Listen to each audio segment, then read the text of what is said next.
Hi, kindergartners. It's great to see you. Welcome to Story Time. I have a great story for you today called Peach Boy. It's a Japanese folk tale. Now, while I'm reading, I want you to think about some story elements. Who are the characters in this story?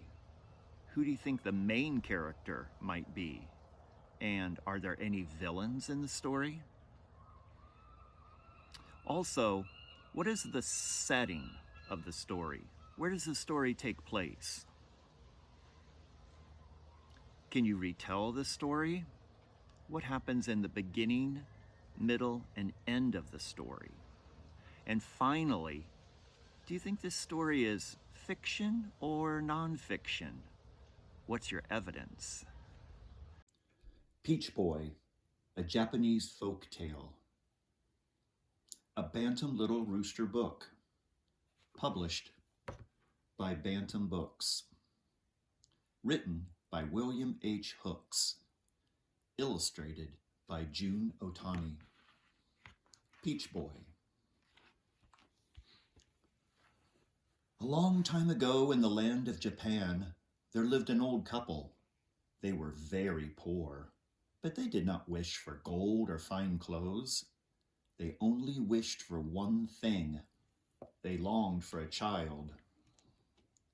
"We're getting old," said the man.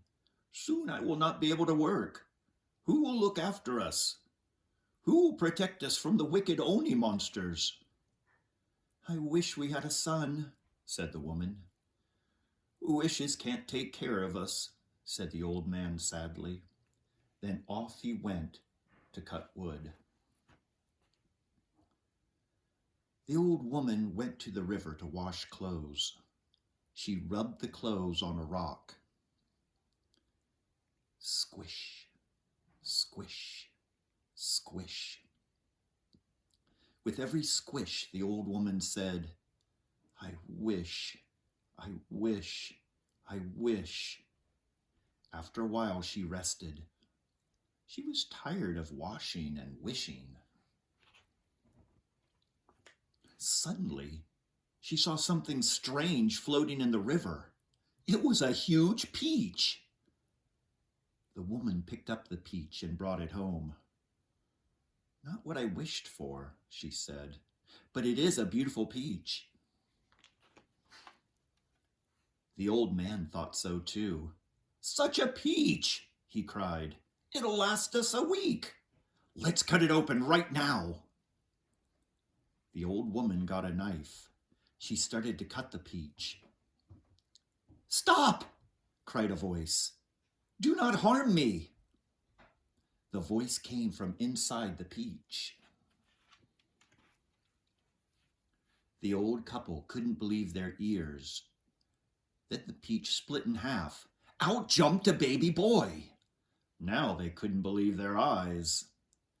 The baby said, "I'm a gift from God. God heard your wishes. I will be your son." The old couple was happy. At last they had a child. "We'll call you Momotaro," they said. It was a good name because Momotaro means Peach Boy. While Momotaro was growing up, the Oni monster stole from his village. Everyone was afraid of them, but no one was willing to fight them. Momotaro said, "Someday I will." When he was 15 years old, he spoke with his parents.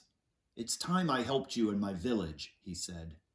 "I will free our land of the wicked Oni monsters who steal our things and frighten our people." The old couple was worried, but proud of Momotaro too. They agreed he could go. "Be strong, my son," said the old man, and he gave Momotaro his sword. "Be careful," said the old woman, and she gave him a bag of dumplings. "I'll come back soon," Momotaro promised. Momotaro had not gone far when he met a hungry dog. The dog growled. Here, have a dumpling, said Momotaro. The dog quickly ate the dumpling and asked, Where are you going? To fight the Oni monsters, said Momotaro. Then I'll help you, said the dog. They walked a long way through the woods. The dog spotted a monkey and began to bark. Where are you going? Asked the monkey. To fight the Oni monsters, said Momotaro. Let me help, said the monkey. Come along, said Momotaro, and he gave the monkey a dumpling. Momotaro led the way, followed by the dog and the monkey. They walked a long way. At last, they saw the fort where the Oni monsters lived. Suddenly, a hawk flew over them. Where are you going? He cried. To fight the Oni monsters, said Momotaro. Let me help, said the hawk. Oh, come along, said Momotaro, and he gave the hawk a dumpling. When they reached the fort, they saw huge Oni monsters looking down from the walls. We've come to fight you, shouted Momotaro. The Oni monsters laughed. A boy, a dog, a monkey, and a hawk, they roared. We'll squash you like fleas. While they were laughing, the hawk flew over the walls. He dived at the monsters' heads. He clawed and pecked them. And Oni tried to hit him, but the hawk was too fast. The monkey ran to the gate. She climbed up and opened it while the hawk pecked at the monsters. A huge Oni grabbed the monkey. She tried to get away, but the Oni was too strong. Momotaro and the dog dashed inside the fort. The dog bit the Oni's leg. The Oni let the monkey go.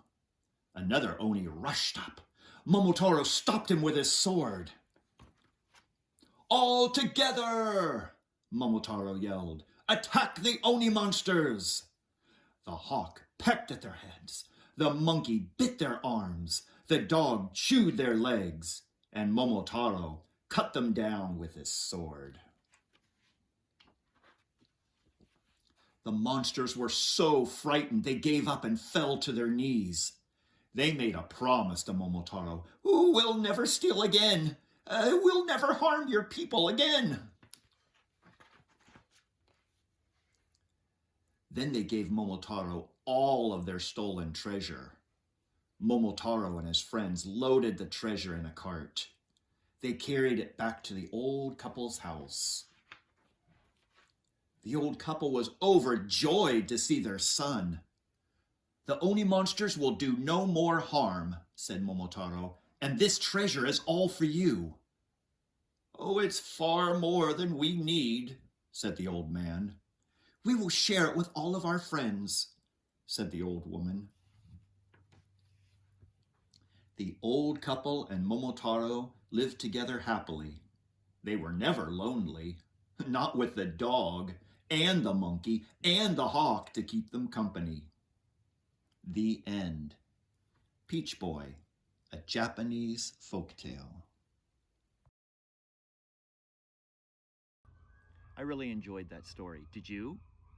While I was reading, were you able to think about characters? Who are the characters in this story? Do you remember the name of the main character? And who are the villains? Also, where did the story take place? What was the setting? Can you retell Peach Boy in your own words? Could you retell the story with a beginning, a middle, and an end?